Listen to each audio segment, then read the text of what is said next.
ಒಂದು bar open ಮಾಡಲಿಕ್ಕೆ ಕೃಷಿ ಭೂಮಿ ಕನ್ವರ್ಷನ್ ಆಗಿರ್ಬೇಕು ಬೇಡವೋ ಅನ್ನೋದು ಎಕ್ಸೈಸ್ ಡಿಪಾರ್ಟ್ಮೆಂಟ್ ಅವರು ಹೇಳಬೇಕು. ಅದಕ್ಕೆ ನಮಗೆ ಸಂಬಂಧ ಇಲ್ಲ. ನಮಗೆ ಕೇಳಿರೋದವರು ಈಗ ಏನು ಬಾರ್ ಲೈಸೆನ್ಸ್ ಕೊಡ್ತಾ ಇದಾರೆ ಅದರಿಂದ ಅಲ್ಲೊಂದು ಗಣಪತಿ ದೇವಸ್ಥಾನ ಇತ್ತು ಅದ್ರ ಬಗ್ಗೆ ಕೇಳ್ತಾರೆ. ಅದು ಮುಜರಾಯಿ ಇಲಾಖೆಗೆ ಸೇರುತ್ತೋ ಇಲ್ಲ ಅನ್ನೋದ್ರ ಬಗ್ಗೆ ಕೇಳ್ತಾರೆ. ಅದು ಇಲಾಖೆಗೆ ಸೇರೋದಿಲ್ಲ. ವರದಿನ ನಾವು ಅವರಿಗೆ ಹಾಕಿದೀವಿ.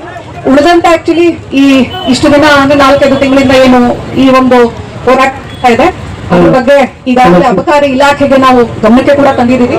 ಅದರಂತೆ ಅದು ಸ್ವಲ್ಪ ದಿನ ಬಂದ್ ಕೂಡ ಆಗಿತ್ತು.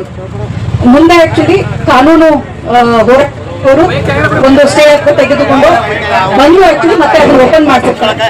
ಇವತ್ತಿನ ದಿನ ಇವತ್ತು ತಾಲೂಕಲ್ಲಿ ಈ ಒಂದು ಹೋರಾಟ ಇದೆ.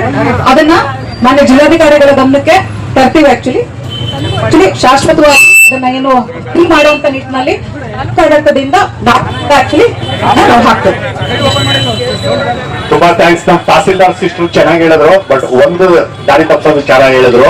ಕೃಷಿ ಭೂಮಿಲಿ ಬಾರ್ ನಡೆಸ್ಬೇಕೋ ಬೇಡವೋ ಅನ್ನೋದು ಅವ್ರಿಗೆ ಗೊತ್ತಿಲ್ವಂತೆ. ಎಕ್ಸೈಸ್ ಡಿಪಾರ್ಟ್ಮೆಂಟ್ ಒಪ್ತೀರಾ ನೀವು?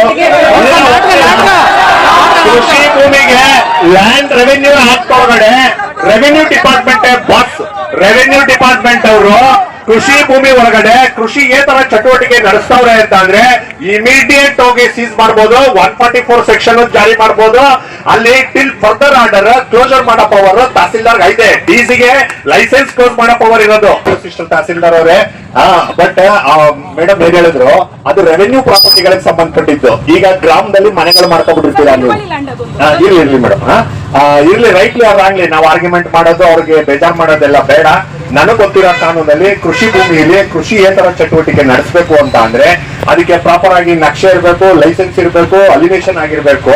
ಇವೆಲ್ಲ ಏನು ಇಲ್ಲದೆ ಇದ್ರೆ ರೈತ ತನ್ನ ಮನೆ ಕಟ್ಕೊಂಡಿದ್ರೆ ಎಕ್ಸೆಂಪ್ಷನ್ 10% ಲ್ಯಾಂಡ್ ಇವಾಗ 40 ಗುಂಟೆ ಐತೆ ಅಂದ್ರೆ 4 ಗುಂಟೆ ಒಳಗಡೆ ಅವ್ನ ಮನೆ ಕಟ್ಕೋಬಹುದು. ನಮ್ಮ ಹೈಕೋರ್ಟ್ ರೂಲಿಂಗ್ ಅಲ್ಲಿ ಸ್ಪಷ್ಟವಾಗಿರುವಂತದ್ದು. ಈ ವ್ಯಕ್ತಿ ಲೆಕ್ಕೂರ್ ಸರ್ವೆ ನಂಬರ್ ನ ಅಲ್ಲಿ ಕಟ್ಟಿರುವಂತಹ ಬಾರು ಚಾಮೇಗೌಡ ಕೊಟ್ಟಿರುವಂತಹ ಡಿಮ್ಯಾಂಡ್ ರಿಜಿಸ್ಟರ್ ಎರಡೂ ಮಿಸ್ಲೀಡಿಂಗ್ ಮಾಡೋಂಥದ್ದು. ಮೇಡಮ್ಗೆ ಗೊತ್ತಾಗಿಲ್ವೋ ಏನೋ ಅವ್ರು ಕನ್ಸೆಂಟ್ ಕೊಟ್ಬಿಟ್ಟವ್ರೆ. ಈಗ ಅವ್ರದ್ದು ಡಿಫೆಕ್ಟ್ ನ ಕ್ಯೂರ್ ಮಾಡ್ಕೊಳ್ಳೋದಕ್ಕೆ ಒಂದು ಆಪರ್ಚುನಿಟಿ ಕೊಡ್ತಾ ಇದೀವಿ. ಮೇಡಮ್ ದಯಮಾಡಿ ಇಮಿಡಿಯೇಟ್ ಆಗಿ ಕ್ಲೋಸರ್ ಮಾಡಿಸಿ. ಎಕ್ಸೈಸ್ ಡಿಪಾರ್ಟ್ಮೆಂಟ್ ಅವ್ರು ನಿಮ್ಮ ಮೇಲೆ ಹೇಳ್ತಾರೆ. ಇದು ನಮ್ ರಿಕ್ವೆಸ್ಟ್. ಪೊಲೀಸ್ ಅವ್ರು FIR ಮಾಡಿಸಿದ್ರೆ ನಾವು ವಿಕ್ಟ್ರಿನೇ ಆಯ್ತು. 4 ಗಂಟೆಗೆ ನಾವು ಪ್ರತಿಭಟನೆ ಕ್ಲೋಸ್ ಮಾಡೋದ ಇಲ್ಲ. ಅವರು ಯಾವಾಗ FIR ಮಾಡ್ತಾರೋ ಅಲ್ಲಿವರೆಗೂ ಮುಂದುವರ್ಸೋದ. ಇದು ನನ್ನ ಒಪಿನಿಯನ್.